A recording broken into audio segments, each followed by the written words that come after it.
пра цікавую дэталь, якая чамусьці не апублічваецца, але якая дае нам наводку на тое, дзе сапраўды можа знаходзіцца крыж Ефрасіні Полацкай. Справа ў тым, што ў гэтым сейфе знаходзіўся не толькі ўласна крыж, але і іншыя рэліквіі, у тым ліку так званае Слуцкае Евангелие. І яно, адпаведна, лічылася страчаным пасля 41 года.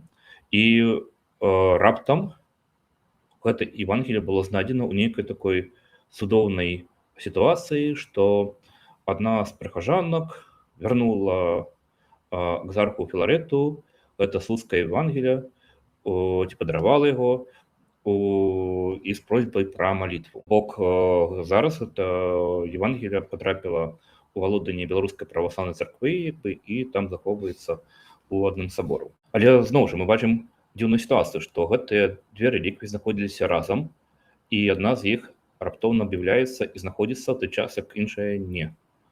І пра гэту сувязь маўчаць, ніякіх такіх згадак пра тое, якім чынам Слуцкае Евангелие насамрэч патрапіла ў Беларускую праваслаўную царкву, вы не знойдзеце. Гэта нейкая таямнічая гісторыя знікнення і новага з'яўлення. І таму мы можам ўсё ж такі з вялікай долей верагоднасцю сказаць, што крыж ўсё ж такі быў вывезены на ўсход і, хутчэй за ўсё, патрапіў у, закрама, расійскай праваслаўнай царквы. Гэта найбольш верагодная версія, якая пакуль што мае большую ступень верыфікацыі, чым іншыя.